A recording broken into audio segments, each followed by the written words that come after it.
Tell him about the time we faced them. All right. Well, as I remember. At Avenger headquarters. Because united, the Avengers are strong. Welcome to the MCU DNT Plus podcast with myself, Andy Stead. And I'm Jason Cotter. And I'm Jarian Gibson. Nice. Welcome, lads. How are we doing? We all good, yeah? Yeah. Oh, yeah. Excellent. Good stuff. So this episode, we're not going to get too much into it just this second. We've got our usual things to do, but we have got our first guest on this week's episode. We have got Monte Harry, member of the group, and really sort of prolific member of the group, knows his stuff. How are we doing, Monty? All right, mate? Wonderful. Pleasure to be here. Thanks, guys. No problem. We're going to get stuck into a nice, big, long conversation with you about all things Marvel. We know that your comic knowledge is up there with the best of them in our group. So we're going to really delve into that and how that links in with the MCU. I know you've got a couple of things that you want to sort of bring up as well. So that's going to be really cool. But before we get started on that, the last episode where we jumped on that bumper news episode, it was 2-hour-long episode. it was, and it was just Don't blame me. Don't blame me for that one. no, we're not going to blame you, Joe. No, do you know what? It was a really good episode, but it was probably one of the most tiring episodes. Apart from because there was just so much in there. Yep. There was so much like this has happened, that's happened. People are talking about this. People are talking about that. I mean, I think it's great that all this news and all this sort of hype is going on. But yeah, I mean, I know we've got some more news, Jarian, that we want to get through today, but only a couple of little bits, and we've got one big piece which we're going to try and flirt around a little bit, haven't we? Yep. So not as much as last time. So, we had that 2-week kind of gap between episodes. So a lot of news happened, but I got a little bit that happened in the past couple of days since we recorded, probably a week's worth of news. But I'll keep it short and sweet. So let's dive into it. So Miss Marvel, TV series.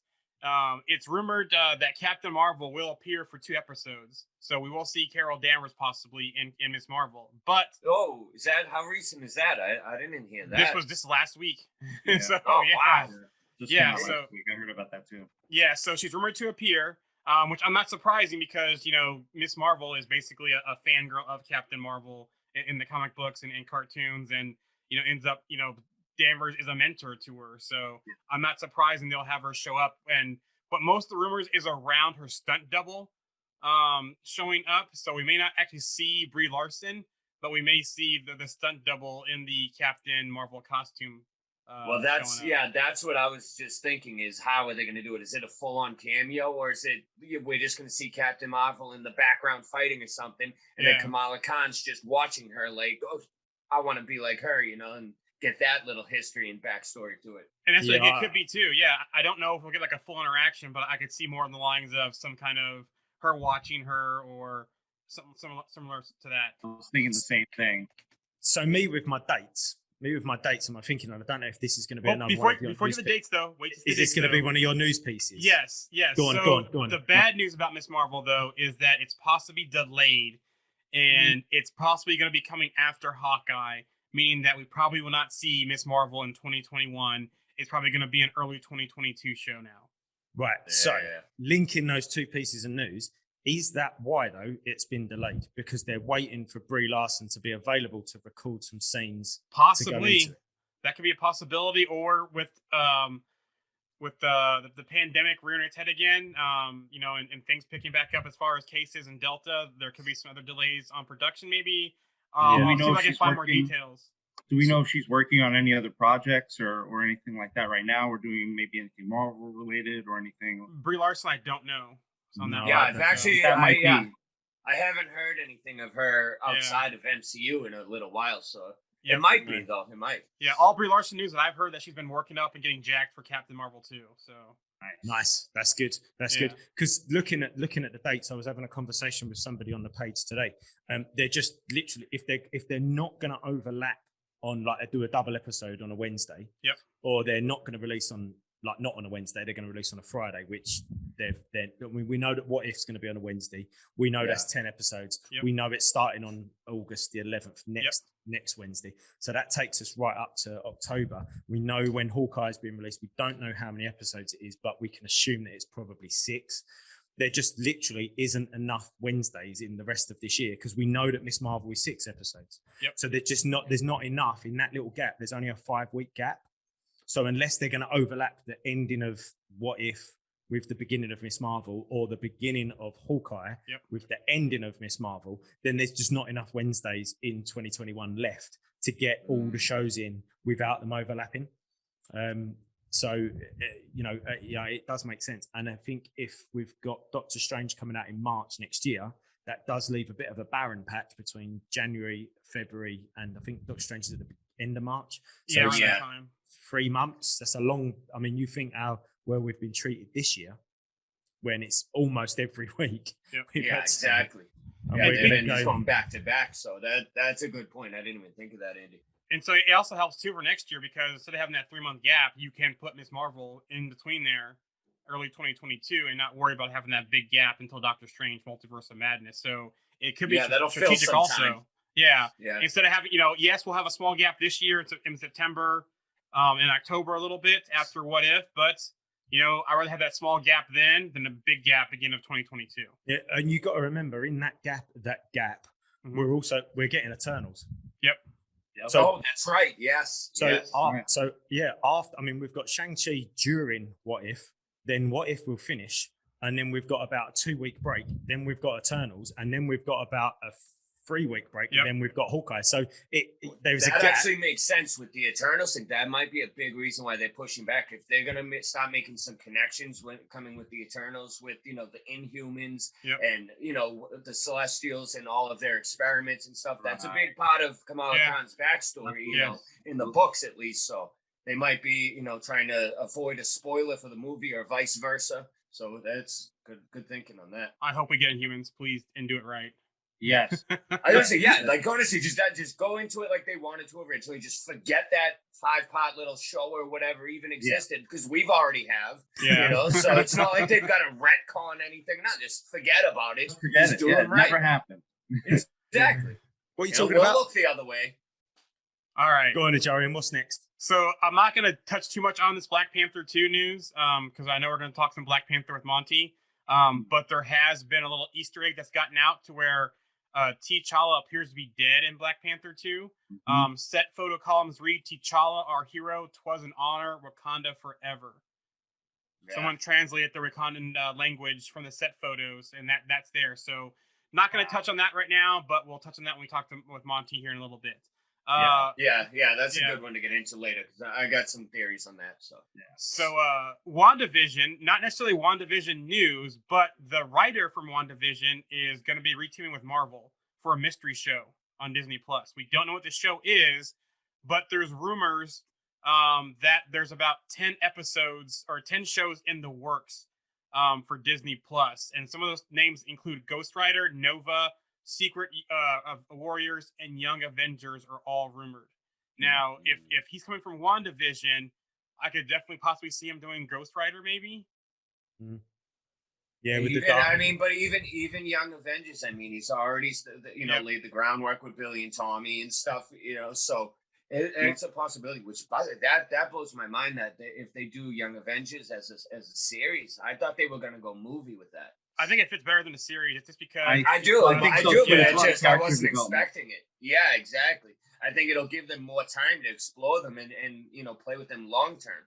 So also another few other shows have also been kind of leaked too, about reportedly in the works, and those also include Illuminati, X-Men, and Nomad as well. Nice. So I'm not gonna say anything because I'll just take over the show and how excited I am. Illuminati is that for me is such an incredible piece of storytelling. It's interesting though. We need that in the MCU badly. But I don't even care if it's the original cast of the Illuminati. I just need the idea. Just the idea of it. Yep. Yes. Because you can change members. You can swap members out. Once it's out there, there's going to be there's people who you'll come in, fall off. Beast was on it at one point, Captain America was on, then he was off. Yeah. So, we've had a lot of different. So as long as we have the concept there of that information share, but it's going to take a massive event to prompt that. So Exactly. Which hopefully A means secret invasion. Yeah, which hopefully means that we get Inhumans and Black Bolt because we know he's part of the Illuminati. I'd love right? it. Yeah. So Yes. all right. I like it. Sorry, I like just one last thing. I Go like how you just squeezed it. Did nobody else hear him say X-Men? Yeah. Well, we know that there's a works coming called The Mutants coming. We don't know the details. We don't know who, but we know that's card already been teased by Marvel. So And that's not till phase 5 at least. yeah. So. Yeah, I mean that's obviously huge. That's going to be absolutely. But massive. I can't remember, Jason, if this was with you and I talking with Jamie or someone else, but someone was saying that wasn't Sharon Carter in Falcon the Winter Soldier, and that was Mystique. That I was did hear the theory about I found online. Yeah. That was an interesting one. I mean, I think it's a little bit of a stretch, but Well, they laid it out pretty nicely though. I mean, anyone could really be Mystique at any time. Exactly. That's as long as they're not the using point their of it. powers and they're just talking or they're just Yep. featured. So you could kind of rationalize that for almost any quick appearance. And it goes back to my whole little meme I posted in our group about whenever anyone asks how they're going to introduce X-Men, I'm like, they're going to be like Ron Burgundy and his news team. They've been here the whole time, right? They're going to go up. Blows on a horn. Yeah. Assemble. They're there. Yep. Mention of shows, Hawkeye. So we do have a confirmation. Release date is 11/24. So it's coming at the end of the year. And like I said last show, there's rumors that it will spill over into No Way Home ties as well. We talked about the whole other thing about Daredevil and Kingpin. But the other part of it too is that the little teaser said that Kate Bishop will be a 22-year-old fangirl of Hawkeye. So I was just saying off air, Jason, before you come on to Monty and Jarian, that I've just read Matt Fraction's run on Hawkeye, and it's just absolutely quality, just brilliant, just so good to read, and easy to read as well. Like just the artwork is fantastic as well, but the story and the dynamic between Kate Bishop and between Clint is superb. And I tell you what, if we get that between Jeremy Renner and Haley Steinfeld on the show, that's exactly the route I think they're going with. I mean, because that's such a pivotal standalone story where you don't need any tie-ins or anything like that. They can just pick it up. They can make it their own as well, and it has such an impact on those characters. It's a perfect one. I'm glad you read that though, Andy. That was a great book. I was hoping that they do Hawkeye justice in the MCU because they kind of haven't really as much. But they have though. I'm torn with that. I know what you mean. Like he hasn't gotten that screen time in that big moment of kicking butt type of thing. But in a way, he kind of has because that's the type of character he is. Low key. I'm gonna do this by myself. Like, all right, you go handle those big aliens. I'm gonna do what I have to do. I'm a role player. But I think his best moments though so far have been in Age of Ultron and Endgame. Big time. Yes, his best MCU moments. I'm just so glad to see Hawkeye really finally getting his due, though. I was saying this off air, there's just so much depth to that character. I was reading the comic book the other day where he actually soloed the Juggernaut. Yes. Like the Juggernaut broke into the Avengers mansion and Hawkeye took him down solo. Like, that's insane. Obviously that's a little bit of creative writing, but still, I mean, just for him to, have that. Exactly. That goes back. But with a character like Hawkeye, it's feasible. You can see it. Like you said, sure, there's a little stretch, a little creative there, but that's the character you do it with, somebody like him. Yeah, because he's it's a master completely chess player. possible. Yeah, he's a master chess player. Yes. That goes back to the whole Stan Lee, who wins in a fight between X and Y, whoever the writer wants to. The writer is. Plot armor, exactly. But no, I'm really looking forward to Hawkeye as well. Yeah. So No Way Home, more toys are leaking, and so one of the toy descriptions of the suit, the Iron Spider looking suit, is that Iron Spider integration suit to fight evil and defeat villains everywhere. So that's interesting description there. The other thing from No Way Home is that this is today. It's actually while we were waiting for you, Jason. I was reading some news still. There's a set leak photo of Doctor Strange and Peter Parker at the Sanctum. So. Oh, really? Yes. That makes sense. I gotta look that. Yeah. Yeah. That makes sense. Okay.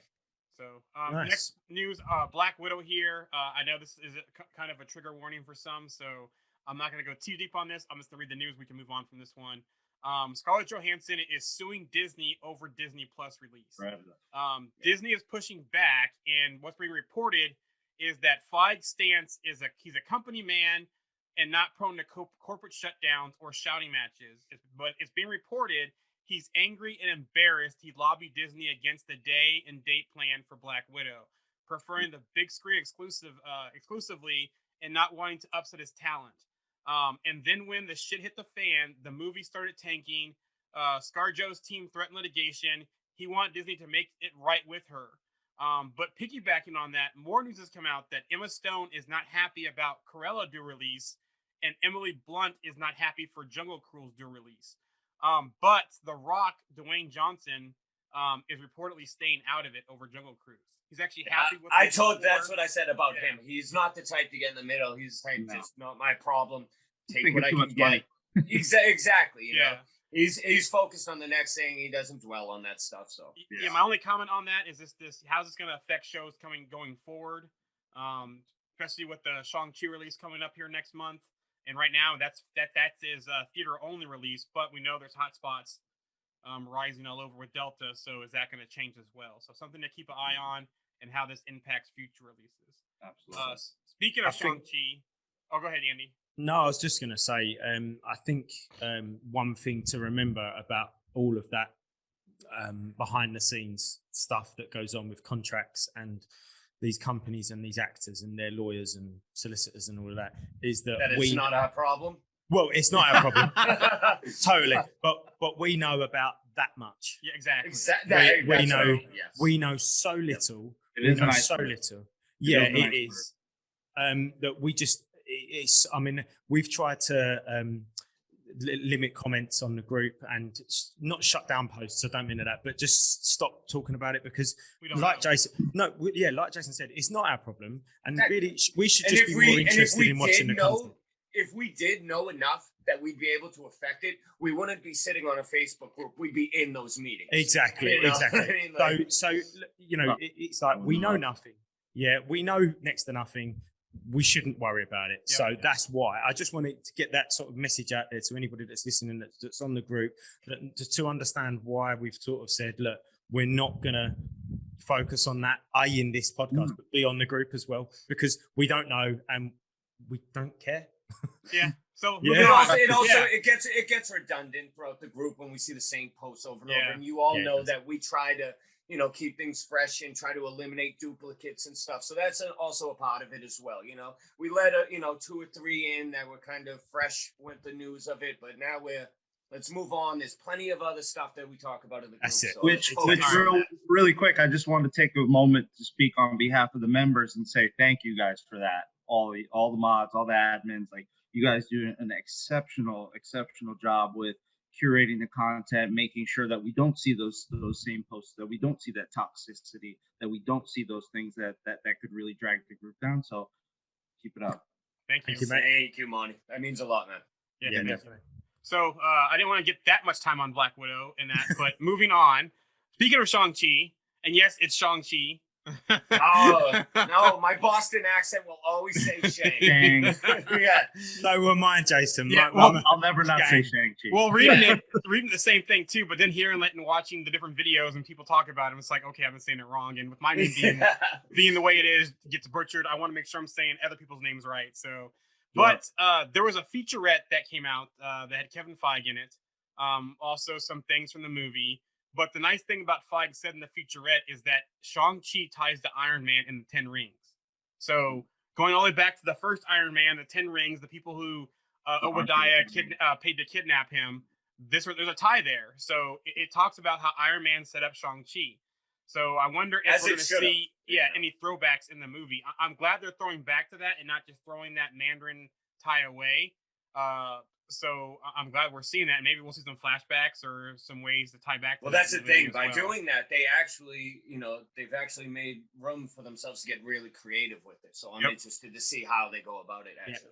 Yeah, me too. And I talked about Miss Marvel and Captain Marvel earlier. So, going back to that, the upcoming Captain Marvel 2 movie, The Marvels, we know for a while now, and I hope I say this properly, Park Si-joon was cast in a mystery role. At first, I thought he was Marvel Boy because the film's called The Marvels, and there's ties there with Marvel Boy and Captain Marvel and so forth. But now the recent news is he's rumored to play Amadeus Cho, going back to Helen Cho, his mom, in Age of Ultron, and he would reportedly become Brawn in the movie. Nice. So we're seeing more Hulk stuff here coming on. A lot more Hulk, which gives me a lot of hope for for our Hulk, main Hulk going further. So so that's interesting. I'm glad they're tying back to Helen Cho being in Age of Ultron and not just throwing that away. So that's those, everything's connected. And again, there you go. That's those same links that you was just talking about with Shang-Chi and the Mandarin, and linking maybe Iron Man 1 and Iron Man 3 with that movie, and hopefully with this, linking those things together. Would be nice to see that linking Age of Ultron to the Marvels. So yeah. And speaking of Iron Man 3, maybe we find out that Killian was tied to the real Mandarin somehow. Who knows? Yeah, exactly. Yeah, I mean, because they had to have known about him in some way, in some fashion. So yeah. Nice. And then speaking about upcoming shows again, what if, we're on the heels of that coming out here very soon. Some news about Steve Rogers. So Steve Rogers gets injured. So Stark builds him the Hydra Stomper suit that we can fight alongside Captain Carter. Also, Clark Gregg is returning as Agent Coulson as well in the series. And speaking of returns, 54 total actors from past MCU events, shows and movies are returning for What If. But Tom Holland, Scarlett Johansson, Robert Downey Jr., Chris Evans, Brie Larson, and Benicio del Toro will have replacement voice actors, though.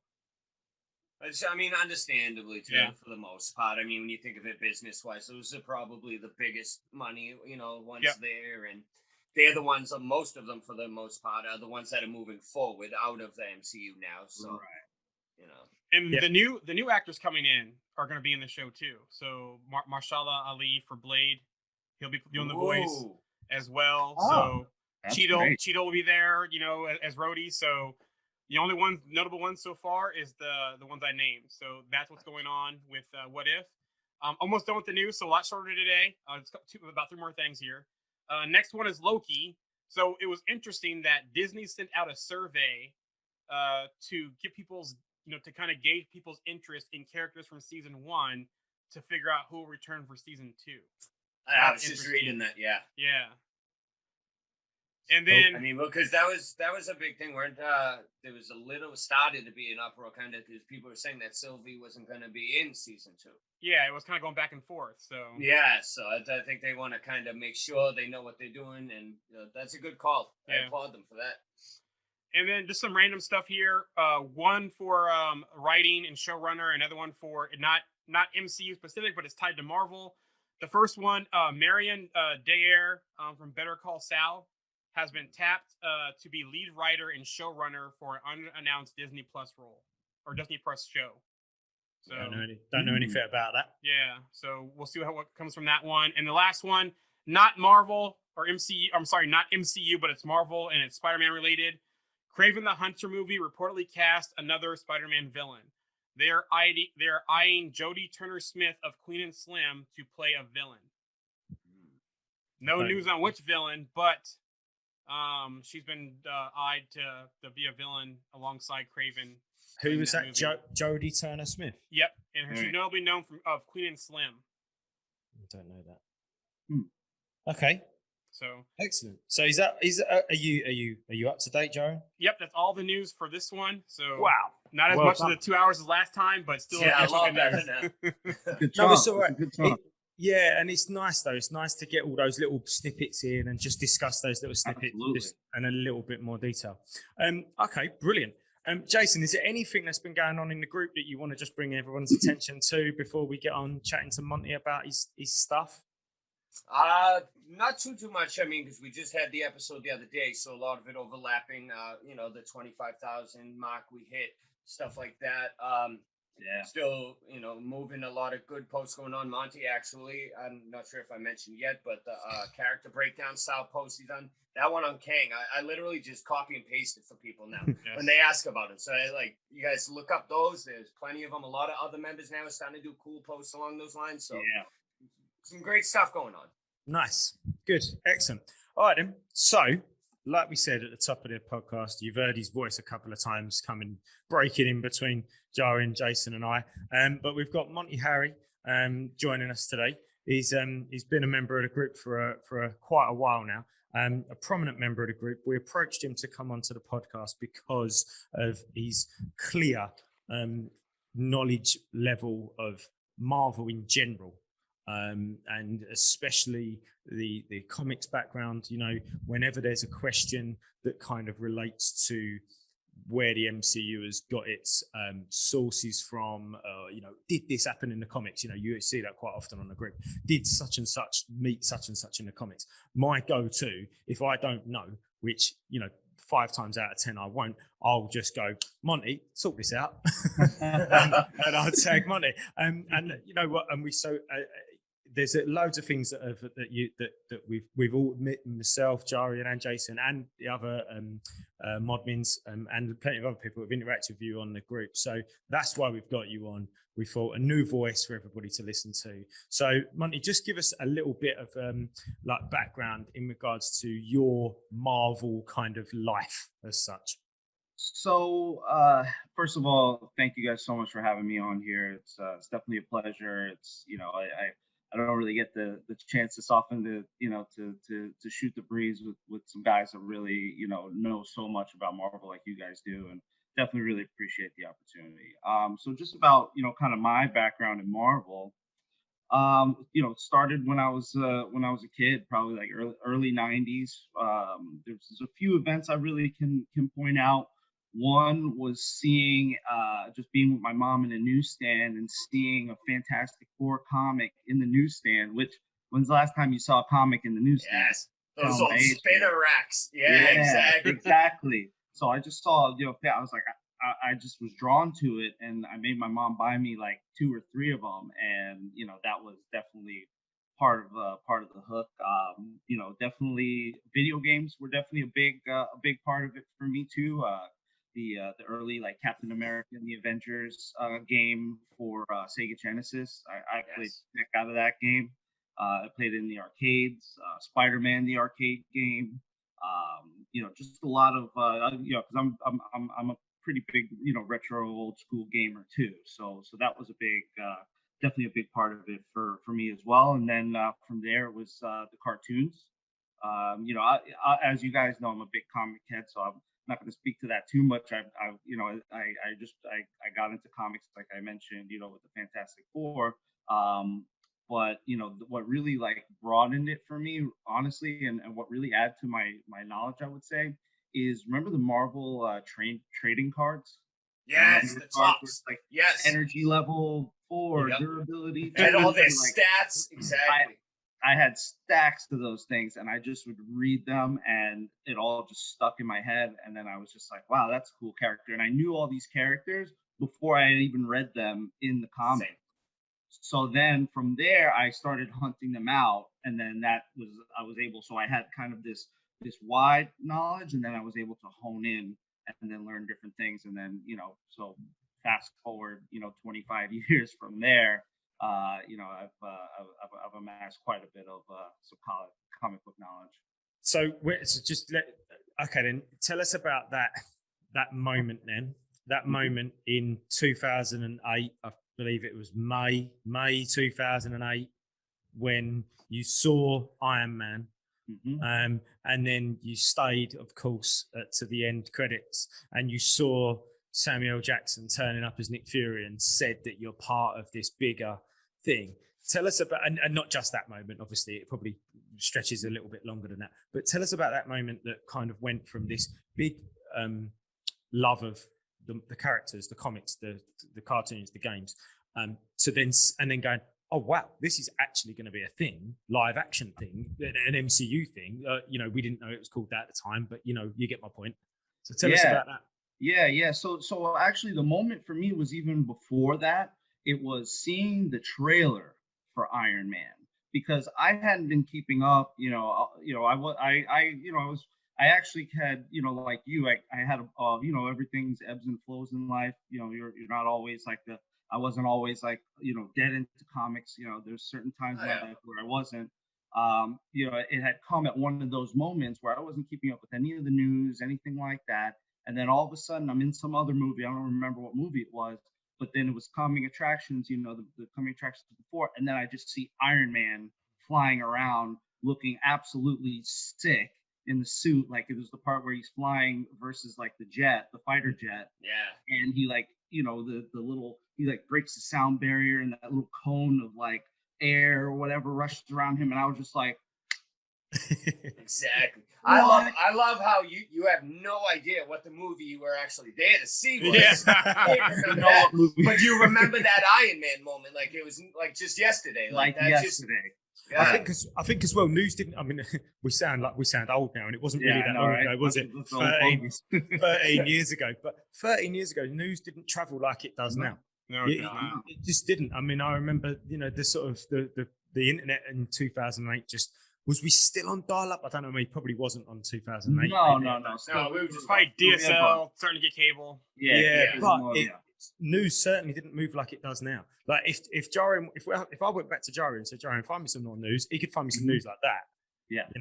And you've only got to look at how quickly trailers get views. They get millions and millions of views within an hour of release. Yeah. I mean, they're their own entity nowadays. They're their own form of entertainment. Yeah, they are. Yeah. You said that the other day, but you didn't get that back then. So obviously that was kind of like you went to the cinema, and so trailers, didn't move as fast. But what moved even slower was news that a movie was going to be made. Yes. Like now we know that X movie is they're announcing it or there's rumors of it. Then they announce it. Years in advance now. Yeah, we see the backstage stuff or the behind the scenes stuff. Then we see the trailer. Then we see the actual project.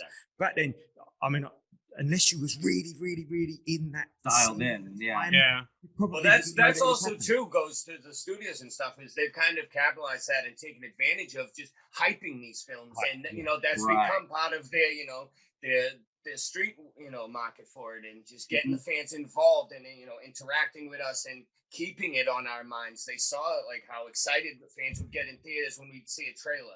So like, all right, well, let's let them watch a trailer in their home now. Let's tell them about this, see how excited they get. And it's brilliant. So it's on money.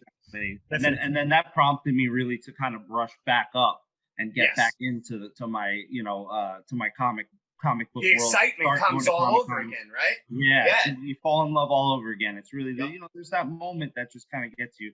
So for me, it was definitely that Iron Man, and then also reading after that they had this whole plan to continue and put other movies. I was like, that is absolutely brilliant. I thought it was going to be maybe a few movies because again, back then this wasn't the norm. Nope. This is unprecedented what we're going. We have so many movies. We have like hundreds of hours of Marvel, legit movie level content now. And it's like back then that wasn't the norm. You didn't have like 10 movies in a franchise. You had like Star Wars, which had at that point 6 movies, and that was a lot. And it was it's the whole crossing over and mixing the movies together as well. I mean, I remember back when Spider-Man, the Tobey Maguire ones came out, and the Fantastic Four, Fox and stuff. And I used to think like, this is amazing. Yes, it's like, but how cool would it be if Spidey interacted with the Torch? Yeah, like just like back in the cartoons and stuff. Yeah, but I was like, that'll never happen. They can't do it.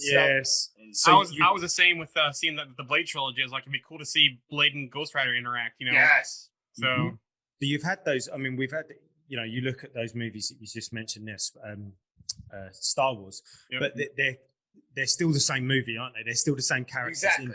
Right. It's 1, 2, and 3. Yeah, there was 6 movies, but still, it's still the same movies. Like James Bond, there was 20 movies, but it's still the same person. It's still the same story. We're talking about Thor and Captain America and Iron Man, and they're completely different movies, but they're in this They shared all live in the universe. same Yeah. world. I mean, so for anybody, for like, again, we sound, I mean, we're not even really that old, none of us, but still, for anybody that's listening that is probably, 16, 18, younger than that, maybe, this, what's happening now is just extraordinary.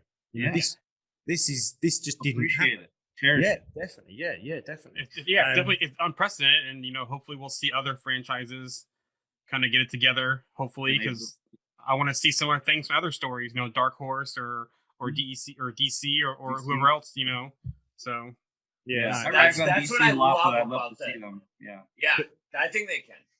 Yeah. So Monty, so as we've kind of delved into that a little bit.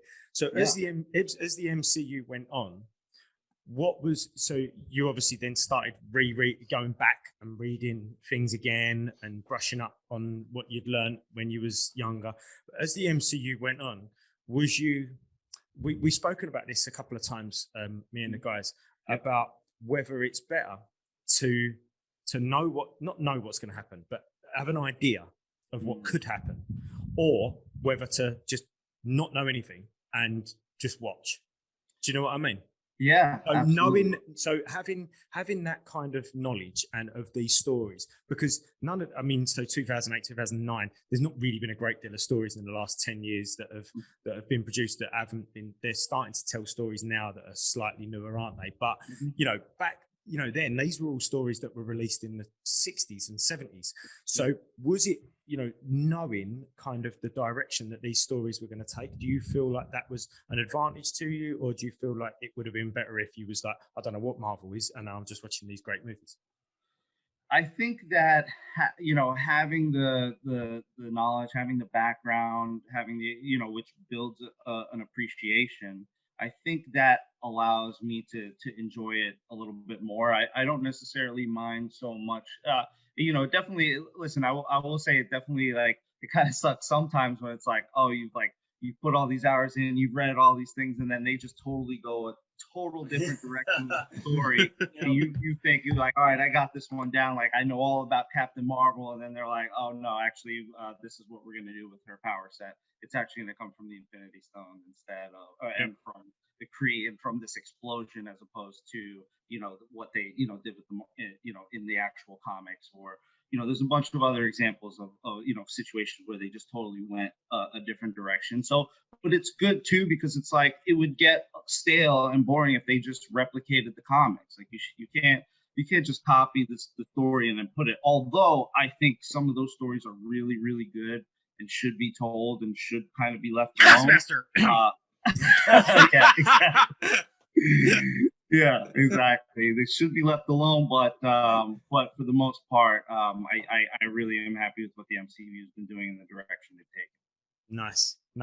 So I mean, we just kind of touched on it there, actually. Yep.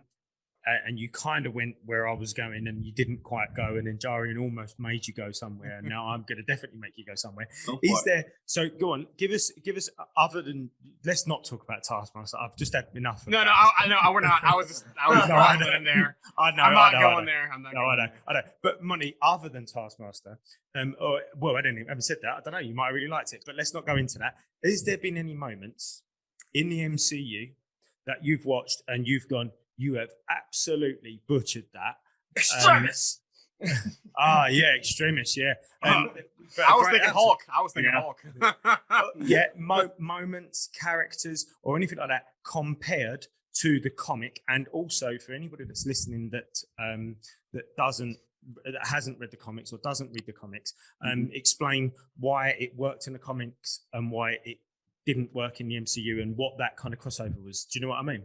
Yeah. So to speak to the first part, I'll probably have you re-clarify that second part, but for the first part, just to speak to like a specific situation, would be Baron Zemo. I think the original Baron Zemo in Civil War completely butchered him. Baron Zemo is a calculated, he's from nobility. They really did a great job reeling that back in Falcon and Winter Soldier. Excellent job, and I'm super happy that they went that route.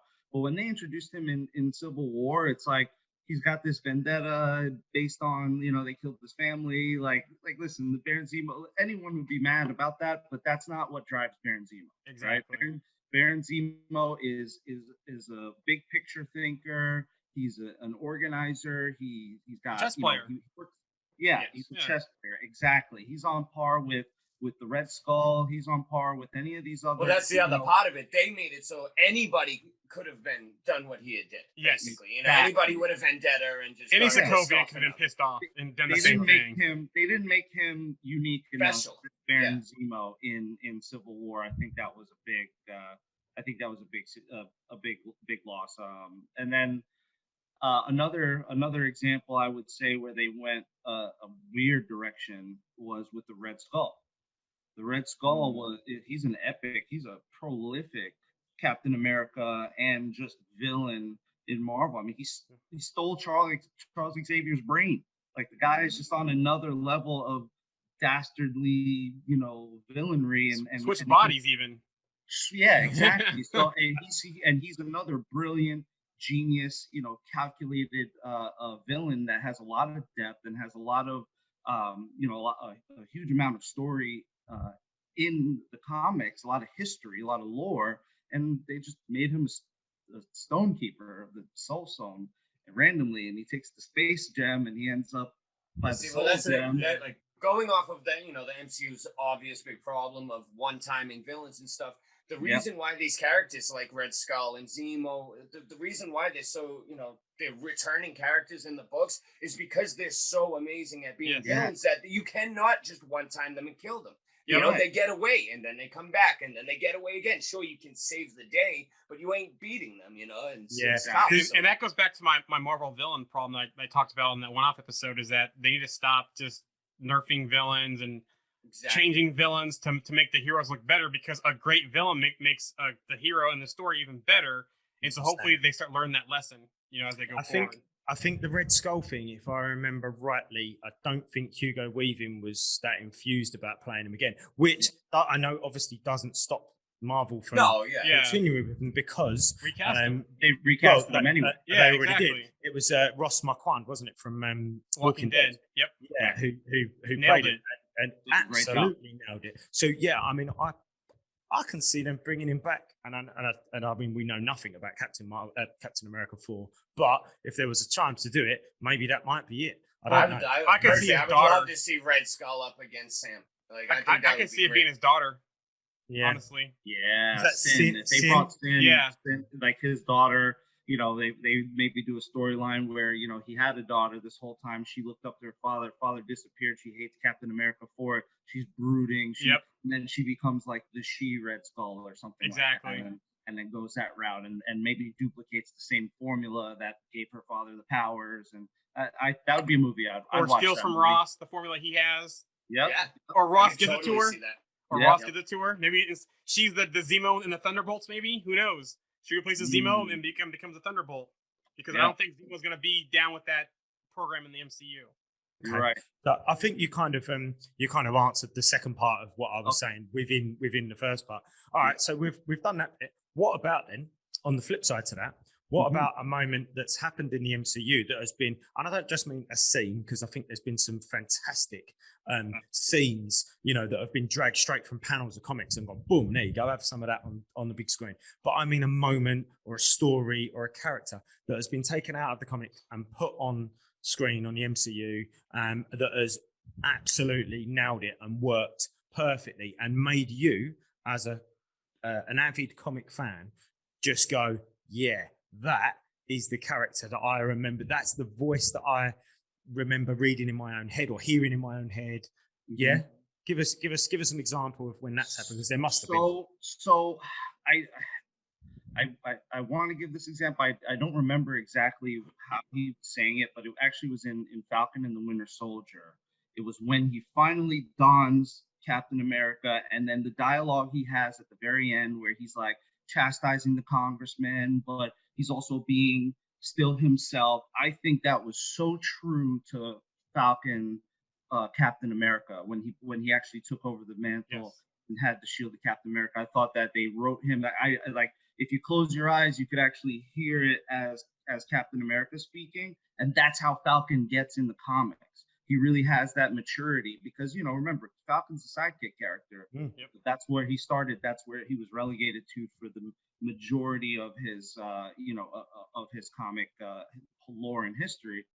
But then once he gets the shield from Cap, then he really has to take on that persona, and he struggles with it for a while. But then he really leans into it, owns it, really starts to speak from his heart, but also from that place of high level leadership, and just tells that puts that congressman in his place, puts everyone in their place after the moment, after he it was like a longer version of in Avengers 1 where Captain America tries to tell the cop to do something. The guy's like, well, why should I listen to you? And then he just nails the Chitauri guy, knocks out the other guy, and then the cop's just like, I need a perimeter on this block. I need this, blah, blah. So like that commanding instinct is what I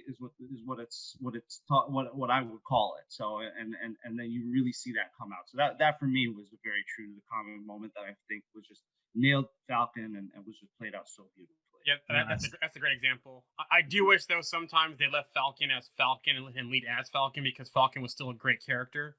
Instead of kind of moving him into Captain America. Sure. They could have left him as Falcon and made him still the leader, because I think he's a great character. But and then obviously there's the easy moment of just Avengers Assemble. He finally says he has Mjolnir, and he just and the part where he puts the screws to Thanos. I mean that didn't necessarily happen, but Captain America wielding Mjolnir and using lightning bolt. Like I remember that in the comics of him actually using Mjolnir for that purpose, and just a panel of him holding the hammer, and you just see it in his hand, not really him completely, but mostly in his hand. And then Avengers Assemble with like the crooked lightning, was that Fear itself that he did that? Not the first time, that was the second time, wasn't it? But he did it in Fear itself, and it was that one where he's standing there, with it overhead. That's exactly the panel. Yeah, I mean that Fear itself is, it's well worth watching for that. Well worth reading. Yeah. You mentioned Thanos. So what are your thoughts on Thanos in the MCU? So. Well, I'll put it this way. I'm very glad that we have a multiverse now, because that now gives us an infinite pool of variants and versions to bring in and use for other stories. But for all intents and purposes, Thanos is not actually dead, even though he's dead, right? Yep, technically he's dead. But they could technically bring him back. I felt that Thanos is a little bit underutilized. I think that Thanos is another one, again, and that's to your point, Jarian, about the nerfing villains or what have you. Like Thanos is an intellect, maybe Reed Richards can is maybe above Thanos, but other than that, you're not going to find anyone who's as cunning, devious, has the battle strategy and the ability to execute plans, and he's not just gonna he's not gonna be just driven to just like take out half the universe. Like, I mean, yes, he did do that in the comics, but that was like to please Mistress Death. There was a greater kind of aim there. It wasn't just like, oh, I want balance and then I'm gonna go hang it up and live on a farm. Like, that's not Thanos. That's the thing.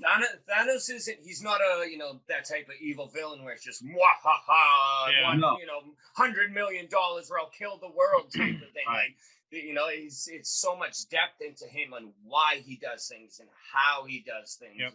And I completely agree. I thought Thanos is probably one of the best villains they've done in the MCU. But I completely agree, because we missed out the whole thing, what you just mentioned about his intellect and his strategy and all that kind of stuff. Plus the whole Lady Death thing, as well, is a huge. He always kind of finds a way to keep going. You know what I mean? He doesn't let himself get taken out so easily, and essentially. Well, unless you're NYPD. He does. Yeah, unless you're NYPD with the Thanos costume. He gets popped and pounded. Did I see something or read something a couple of days ago where they said that there was something to do with policemen or cops in the comics where they couldn't be seen to be in a bad light or something. in a Yes. bad light or Yes. something like that. Yeah, Is I that- forget. is there That was all back with the whole Comics Code Authority and Yeah. all that nonsense, which I absolutely refuse to talk about. So, All right, Fair moving enough. on. Yeah. Right. Okay. Some So dark time for comic book history. yeah. Comic So book stuff, yeah. I'd like to get into something that I really kind of reading what you wrote. Yes. And I know that Jarian and I know that Jason believe the same, but reading what you wrote, I almost got passionate about it, and there's no need for me to get passionate about it in that respect. And I was really, I was like, yes, Monty has got this. And it's the whole Black Panther / T'Challa. What I say we, like we've got any say in it.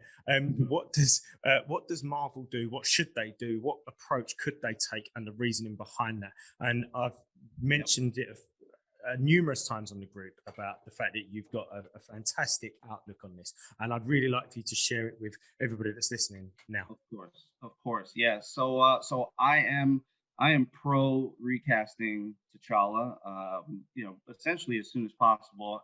However, I do realize that they've already started production, so some of this is, that's not within the realm of possibility anymore. But what I will say about T'Challa and about Black Panther is that you have, first of all, we just watched Loki, where we have a woman Loki, we have a crocodile Loki, we have a black dude Loki, we have an old man, we have a young teen. Yeah. So it's total. We also have tons of precedent of recasting of characters within the Marvels. We just talked about the Red Skull. The Hulk has been recast. Rhodey. Don Cheadle has been recast. Fandral has been recast.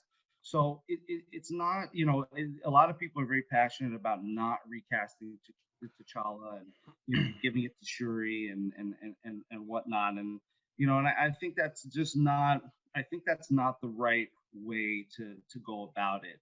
So just to give a little comic book history to add color to it, the Black Panther was T'Challa for 40 years consecutively in the comics before Shuri was even introduced as a character. Okay. Then Shuri, for a short time, took over the mantle. For a short time. But then, T'Challa took it back, or he got it back, and he is the Black Panther now. And he, for the foreseeable future, will be, the Black Panther. So, when people say, oh, give it to Shuri, that's what happened to the comics. I mean, like, you have to dig in a little bit beyond the surface, Yep. a little bit more, and then, so now, here's where I get really passionate about it, is that, by allowing that character, or allowing T'Challa to die with Chadwick Boseman, rest in peace, you take away a very, very prominent, important, powerful role model figure for young Black youth.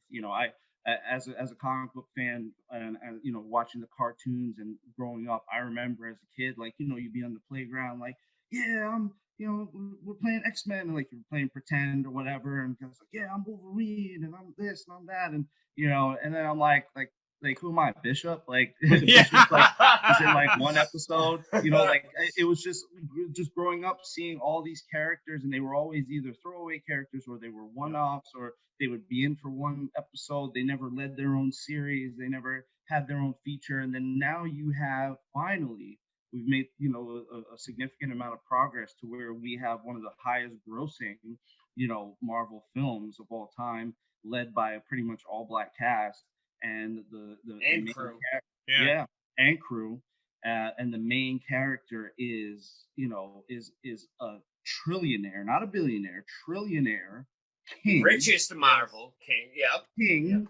Yep. One of the most powerful. Yep. Absolutely. A prodigious fighter, and has, some of the world's most, or actually the world's most advanced technology at his behest. So, you take all that away and you replace it, with his younger sister, it's like kind of a slap in the face, because there's so for first and foremost, like there's not a way to write Shuri in that makes her Black Panther to start It's off. too, In yeah, Black Panther the 2. story's Too muddied. rushed. It's too, It yep, would be exactly. too rushed, yeah, exactly. And So, that was exactly was my point when because I was a huge fighter of Shuri should be Black Panther, before not ready. you She's changed not my ready. mind. Yeah. And it was coming from me trying to just quickly think of a way to keep Black Panther going. Yeah. And as a comic book, fan, I'm thinking like, all right, shit, who could it be? Yep. Like, all right, Shuri was it for a bit, hey, we can just squeeze that in until we figure something out and buy some time, then work on Wakanda itself, and then maybe find somebody else to be Black Panther.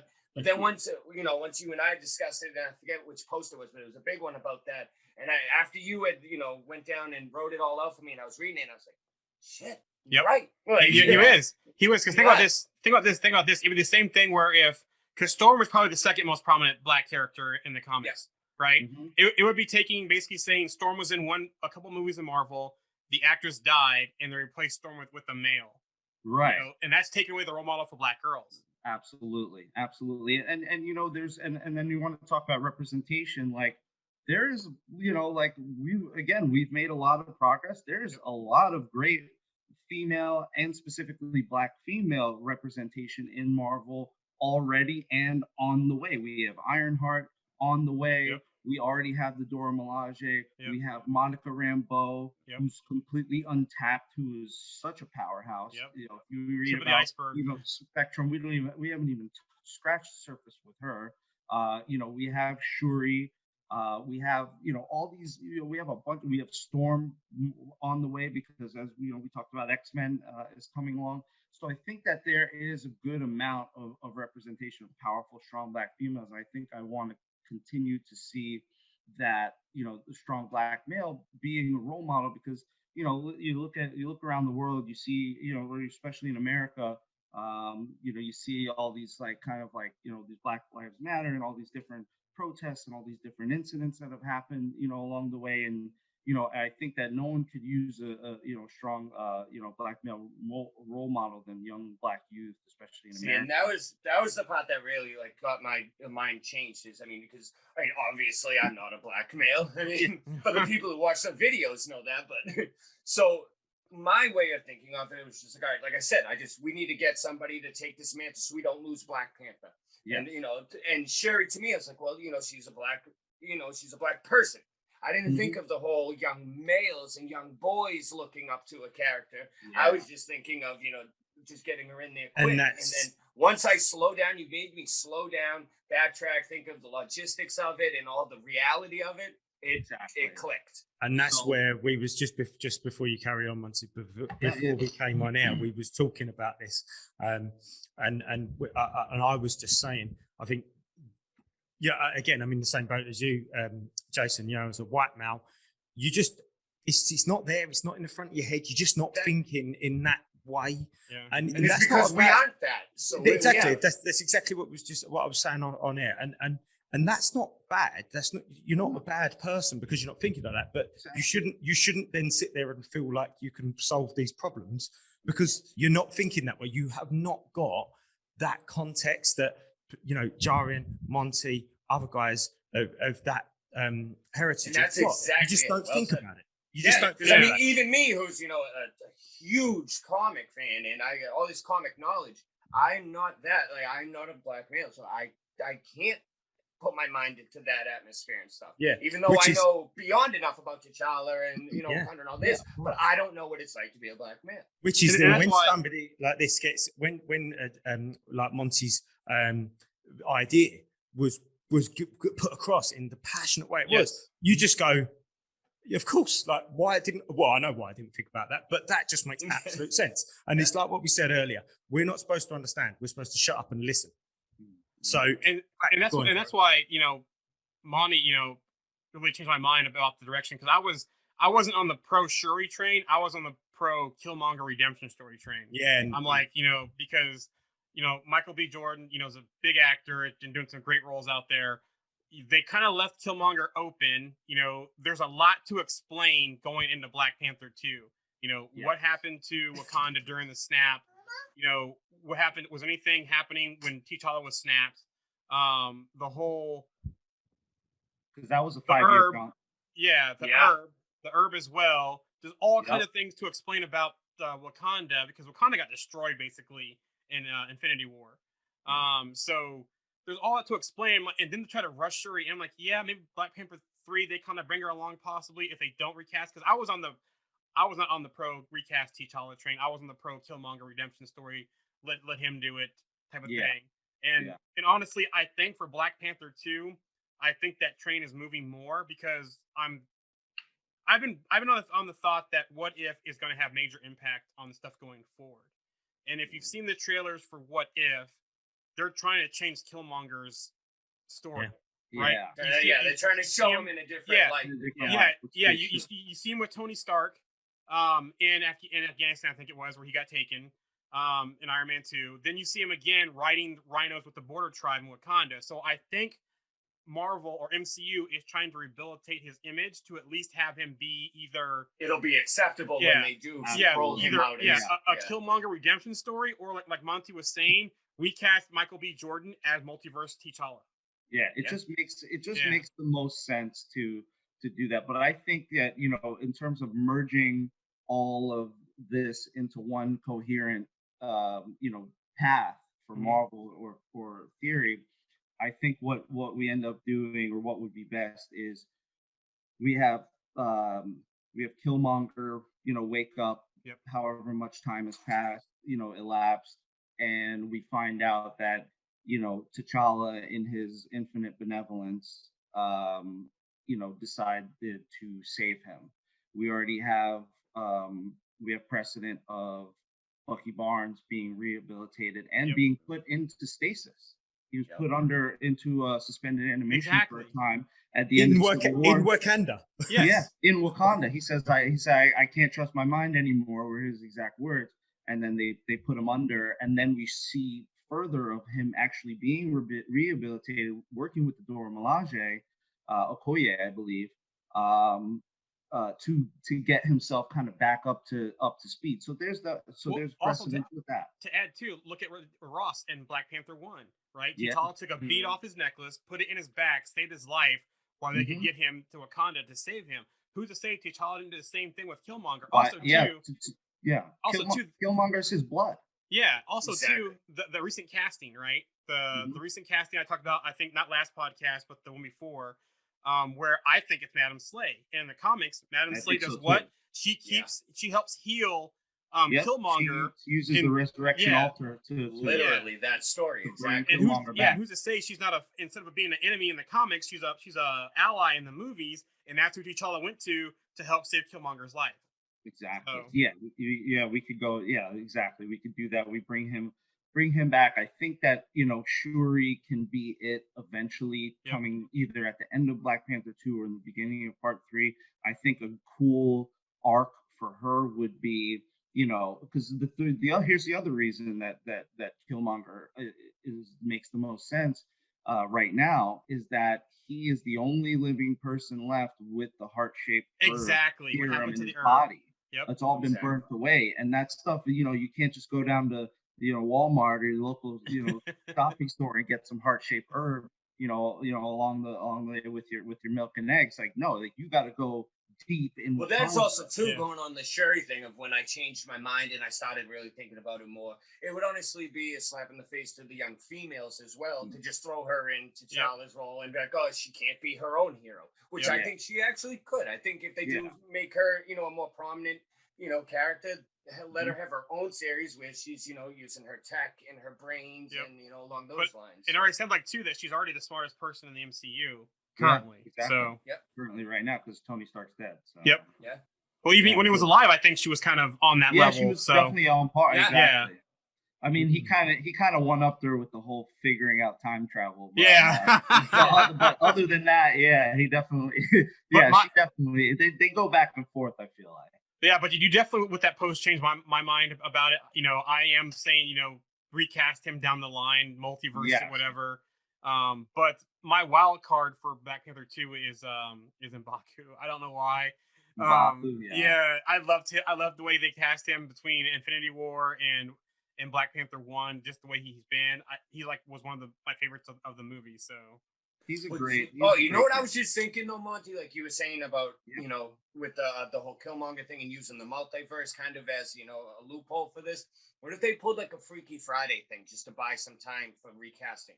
Like T'Challa goes into whatever universe or whatever, and Killmonger comes into this and is Black Panther. yeah, here. they could do that. Yeah.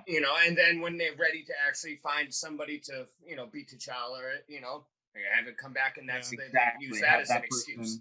Yeah, it's gonna take a very wide event like the Secret Wars or something big, or like the Multiverse of Madness type event where you'll have these different multiverses interacting with each other, and then you have a situation where you have like Miles Morales originally was from the Ultimate Universe and now has been into the brought into 616. Yeah, they could do the same thing like that. Yep, good point. Do something like that. I think for me that makes me feel great seeing T'Challa come back in that role.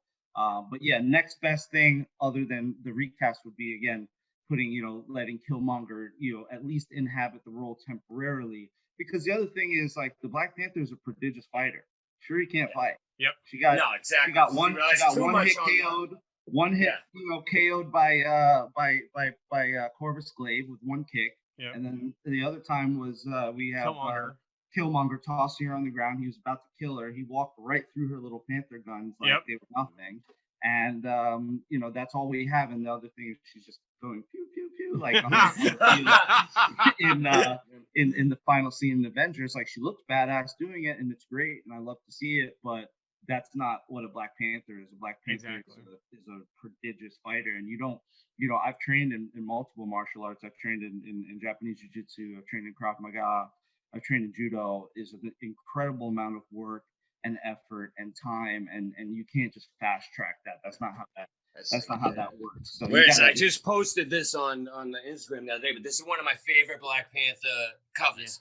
Yeah. Because it shows all of his hand-to-hand combats throughout the whole cover of it. For those who are just listening, you can find that on the Instagram, but it's I think it's Black Panther number 8, but it shows him, going up against weapons and the different styles he's using right there on the cover, and I always loved it. Always made it pop for me. That's the sick cover, yeah. But as an impact, though, I think my favorite's been of him with Fantastic Four, when you see them in Wakanda and he's sitting on the throne, and you have Marvel's first family right in front of him. That was like I said in a post the other day. One of my favorite things, like I always loved Black Panther the most, was when he was with people like Fantastic Four or the X-Men, when he could really let loose, and then you really get to see his power and how badass he can be.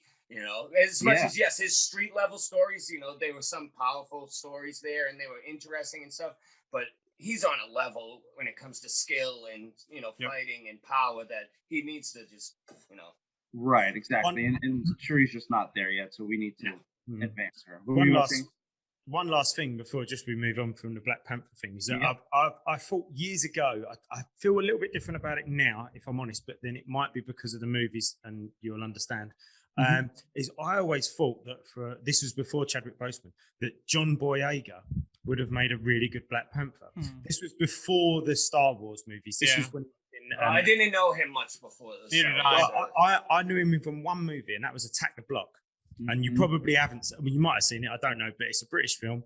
Edgar Wright directed it, who was coined for a long time to direct an Ant-Man movie, wasn't he? Well, Boyega is British, isn't he?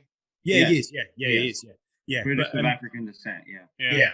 But when I saw him in that Attack the Block, I just thought I thought to myself then, do you know what? He'd make a really cool sort of young Prince T'Challa. And then I feel a little bit different about it now. Now I've seen him in Star Wars. Well, that's hard to judge, because that's a certain circumstance of bad writing. You can only work with what you got, Yeah, so absolutely. I hate judging them on that. Yeah, I agree. So that was one of my next comment was going to be, was that because of Star Wars or was that because of him? I don't know. But I still think when I saw him in Attack the Block, my first instinct was, he'd be really cool. Black Panther, yeah. He's on my short list. On my short list. I actually got a little short list here. I have I got a few. So John David Washington from Tenet. Yes. Oh, yeah.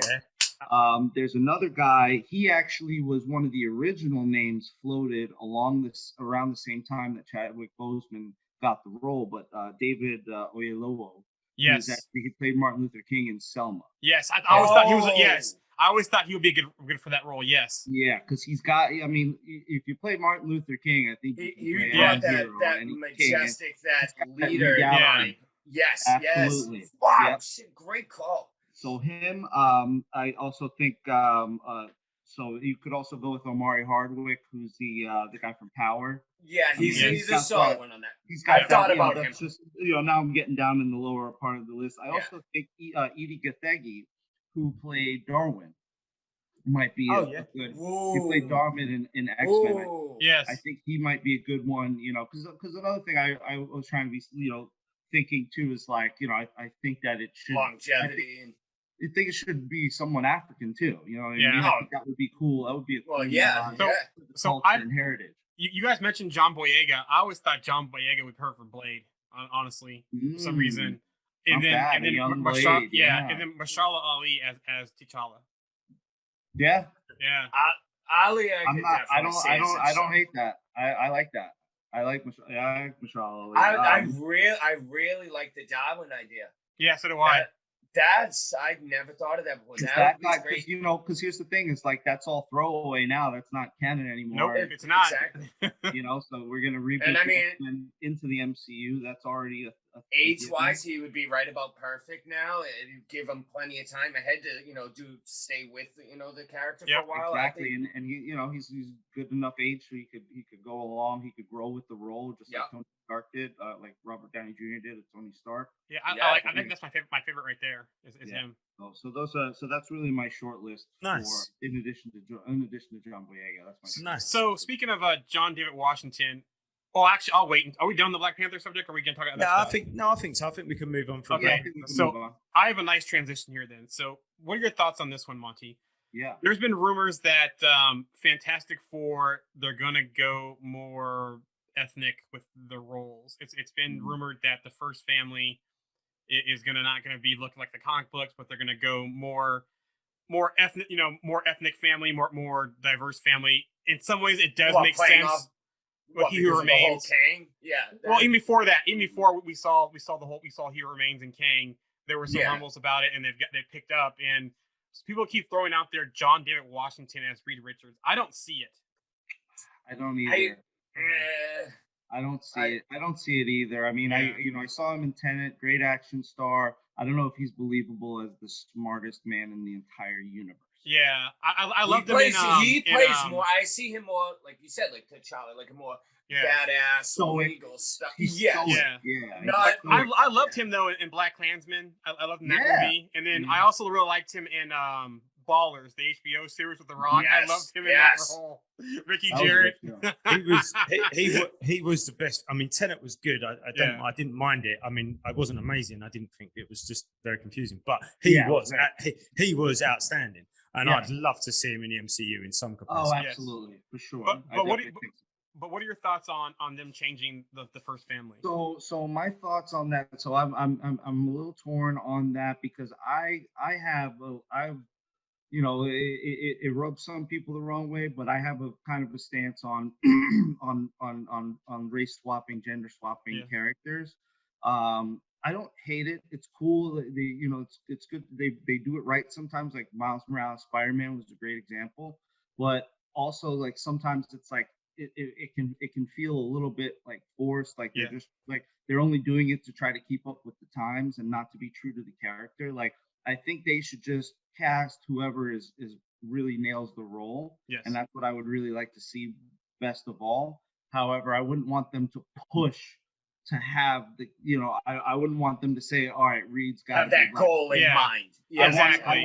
I want to have them, but they did kind of sort of, because depending on how they go with it, because Nathaniel Richards is a descendant of Reed Richards. Yes. It's kind of hard for him to be like, but it's like years down the road though. So true. It could be, but you know what I mean. But anyway, getting back to that, it's like I just don't want it to be like a situation where it's forced. I'd like to see the best the best person get it. If Yes. it's a white guy, if it's a if it's I And think that's the it thing has with to these have- characters. You like obviously, for us diehard kind of comic fans, the physical appearance does play a role. Yep. But for the most part, if you can nail their personality and play their personality to how we heard it and saw it in our heads, then that's all that matters. I really Yeah, don't and like for- the idea of just pushing a character because they're a minority or because they're of a certain race or ethnicity or anything like that. So you're on the same page there, because for me, if they're going to do anything like that, it has to have impact. It has to have meaning. They can't just be doing it, like you said, to keep with the times, or this is the trend right now, so let's follow this. Well, if they do it for the sake of change, then that just shows that takes priority over how they treat the character. But the thing is though, is that Feige and what's her the one lady that works with him, they've made some recent comments though, somewhere along those lines about they're changing things like that just to change them, not really for the impact or the meaning. I gotta find the article and the quote. I can't see Feige saying anything like that, because whether he is or not, that's horrible business right there. Something like that. Even though it is the trend right now, that's still terrible business to allow something like that to get out. So I can't. I gotta find the article and the quote, and I'll post it. But I remember something along those lines where first they said we're sticking to this way, but then they said that he was leaning more towards. I remember her saying, kind of hinting towards some stuff like that, but I'll read that. I really hope they go away because it's super. It's kind of, in a way, it's a little insulting. You have I like, for example, Blue Marvel, like that character. Yes. I thought that was great. Like it totally proves that you can create a character. Just get the right writers, get a good penciler. When you want to, when you care, get a good artist, do it. Get the marketing behind them, put them out there, get them in the features, feature them, give them a badass storyline, and you can make a character, pop. You can make characters, and then you don't have to take, Spider-Man and make him a black kid. You know what I mean? You didn't have to. You didn't have to make Captain America a black guy. And that was my point earlier about Falcon. That was my main point there earlier about Falcon. But you don't have to do that. But you a lot of the times. Go ahead. Go on. I was going to say, I think when a character's personality is embedded in their race, their sex, their age, their sexual orientation, or whatever it might be, I think then it's important to stick to it. Like Black Panther, Ryan Gosling. I keep seeing those posts. Like Luke Cage. It's important for Luke Cage to be a black man from Harlem. Like, that's the point. Exactly. And his whole character was built out of the whole black exploitation. That's the point. You couldn't change Luke Cage to a white bloke. It's just, it's not the same person.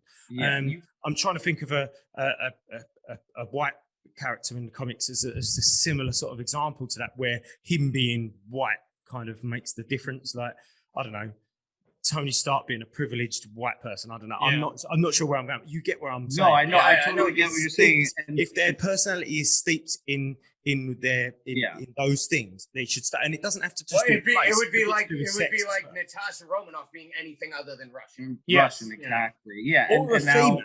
Exactly. So now back to your question, Jari, and so the ultimate, I think, answer comes down to who's the best person for that role. Yeah. Because Fantastic Four is not tied to race like that, right? Like, they really technically could be whoever. Like, yes, they could.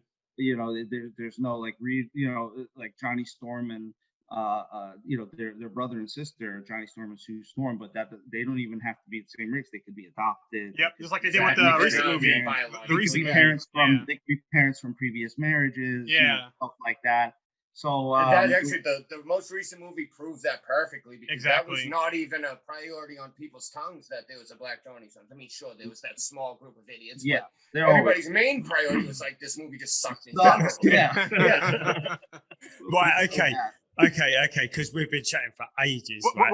Real quick though, you mentioned the whole with Ultimates and Miles Morales and that kind of stuff. I think the biggest one for me was Nick Fury. Yeah, that changed. That was a good or a bad change? That's a good example.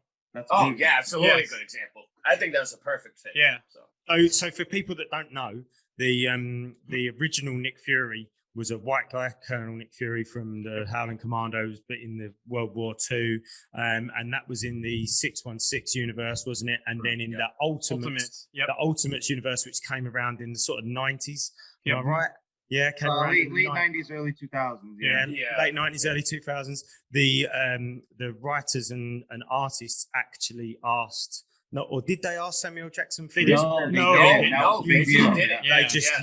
They just used Samuel Jackson's appearance as the base for their new Nick Fury in the Ultimate Universe, which was a different universe from the 616. And didn't he then? He sort of apparently he got a bit of the ump and said, "Well, if you're ever going to make a movie, make sure that I'm in then." Yep, that's how they settled that. Yep. Yeah, I mean, exactly, like similar to what we spoke about the ScarJo thing. We know very little, but we know a little bits and pieces, and that's basically where that kind of came from. Just for anybody that's listening that didn't really understand what the Ultimates and 616 is about, because as we know, we've got viewers and listeners that are not up to date with comics and stuff like that. Multiverse.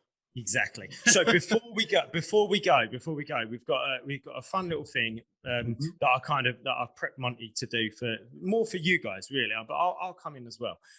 But Monty's got he's got 3 moments, 3 sort of examples from comics that he wants to sort of test you guys or our sort of knowledge on as such, maybe 3 obscure, weird, odd moments. So go on, over to you, mate. Over to you. All right. So this is this first one. This should be like kind of the warm up, but we'll see. I don't know because it's kind of easy, but it might trip you up. What is Black Bolt's real name? Oh, it's so stupid, by the way. It's so stupid. Like Roger. What wasn't it something like Tom? Or Tom No. It's very close to his name. Brian. I don't know. I don't know that one. It's ridiculous. It's Blackagar Boltagon. Oh, wow. Yeah, no wonder why I didn't know that. That's it's ridiculous. It's so funny. All right. So it's ridiculous, yeah. So here's question 2. Order these characters by first appearance. Thor, Reed Richards, Groot, Doctor Strange. So who had the first, who in first appearance order, so in order of who appeared first, Thor, Doctor Strange, Groot, Reed Richards. But I think what we should each come up with our own thing. Okay, never mind. Yeah, there you go. So right. So Okay.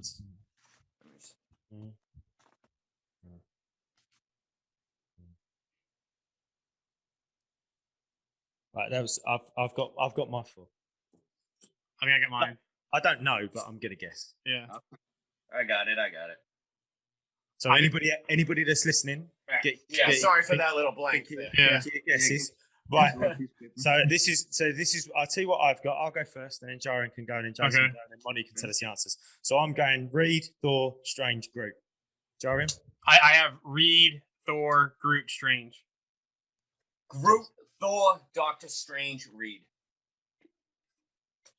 All right, so it's actually Groot. Ooh. That's appeared in 1960. Yes, Tales to Astonish. That's number 1, Tales to Astonish. Then number 2 is Reed Richards, Fantastic Four number 1 in 1961. Then number 3 is Thor, appeared in 1962. And then number 4 is Doctor Strange in 1960. I had Groot. I had Groot. The Groot one threw me. Yeah, I figured the Groot one too because you know what's funny? I didn't really know that. I didn't know that until probably within the last couple of years. I'm in a few different like comic collector groups and stuff, and someone was like selling the first appearance of Groot, and I was like, looks nothing like him. Yeah, looks nothing like him. He looks like just basically a tree, not one of those Groot. Old school trees too, like an actual tree. Like it just looks like a living. Oh, I've seen it. I've seen it. Now you say I've seen it. I've seen that picture. It goes for quite a bit of money too, but I was like, wait, 1960. Well, that was because there was a lot of stuff behind that one because that was the whole with the CD, the comic code, and all that. Because Groot was technically a monster, but they wanted to make it an alien so they could get away with it. Yeah, not getting into that shit. Okay, I've seen that. Now you say it was an actual tree. Now I've seen it now. Anyway, go on. Question 3. Go on. I got 2 more actually. Go on. Do 2. Oh, okay, we'll do both of them. Yeah, let's see if we got time. So Yeah, we got time. So the next one is, who is the first supervillain that Spider-Man fought? Who's the first supervillain that Spider-Man fought? And I'll give you a hint. It's not Doctor Octopus. No. Yeah, I did. It was oh, come on. You might have me on this one. No. Was it Thanos? No. No, he was gonna be well before that. I'm trying to think of the story now. No, I don't know them. That wasn't the one when he wound up with the bag. So there was Amazing Fantasy. Or was it? Nah, I can't. So it was Amazing Fantasy where they kind of give his backstory, and then in the first Spider-Man, he fought the Chameleon. That was the first Superman he okay. fought. You know what? Now you said that. I watched the other day. It was an episode of Pawn Shop, and the woman took. There was a bloke took in the comic where Spider-Man featured, and he wanted something like $60,000. He wanted $60,000 for it, and apparently one had gone a few weeks before that at auction for like $2 million or something like that. Unbelievable. Insane. All right, okay. So Last one is, so there are beings in the multiverse in Marvel where there are only one of them, right? So there's like you have different different beings, different that exist in different ways. Can you name, not the one above all, not using the one above all, can you name 2 beings in the multiverse that there are only one of? So Nexus beings. Yeah, Nexus. The Nexus being. So yeah? we can't use Wanda because that's the main. That's like the popular one. Exactly. Yeah, that's Man Thing. Yep. And Mad Jim Jaspers. No, there's more than one Magic Jaspers. I know Man Thing. I know you're right on Man Thing. Who's we just had a discussion too the other day. I'm going blank. We just had a discussion the other day. Jared's really annoyed. Like, he's really angry with himself. No, because I just had a discussion the other day in the Thor, and I'm going blank. I know Man Thing was one of them. Well, think cosmic. Think cosmic level. It's not. There's a couple that are at the cosmic level. It's not Thanos. Quasar. It's got to be one of the Eternals. No, Living Tribunal is one. Oh, yep. Damn it. And the Phoenix Force. Yes. There's only one Phoenix Force. That's what I hate. I hate questions like this because that's a tricky one because I don't see Phoenix Force as a character. Like, good one. That's a good one, Monty. I like that. and you know what's funny? The discussion we had was Living Tribunal, Wanda, and Man Thing, and I didn't think about Phoenix Force in the group. So I posted that because someone asked. That's what gave me the inspiration for it. That's why I'm annoyed because I forgot. Jared's going to walk off in a minute. He's really angry. Throw his head. I'm out of here. No. Brilliant. Well done. Thanks for that, Monty. That was great. Yeah, listen, my pleasure. Look, thank you for coming on. It's been a great. You're very welcome. It's been amazing, guys. Thank you so much. Anytime you want to have me on again, I will rearrange anything in my schedule to be. This is a long time coming. You know what we should do? And we can have something before this, but when Black Panther 2 comes out, we should have Monty on for the review. Facts, absolutely. The preview and the review. Yeah. Done. Yeah, like we did with Black Widow. That's a great idea. Yeah, nice. I like that. Well, look, listen. Before we go, then, Jason, let's have the spiel. Where can people get us on our socials? So over on Instagram is at MCU_DT. Now on Twitter, Jamie and Raymark are running that. That's at MCU_D. And then the Facebook page, which is MCU D&T Plus. And then you know where the group's at. Brilliant. Nice one. Monty, it's been a pleasure. Thank you. And we'll definitely be having you on again at some stage. So thank you from me. Thank you for these two. Three, should I say, today. Thank you from these three. And we'll catch you next time. Thank you, guys. See you next Tuesday. Thank you. Brilliant. Well done. Why don't you tell them about the time we faced doom? All right. Well, as I remember, At Avenger headquarters,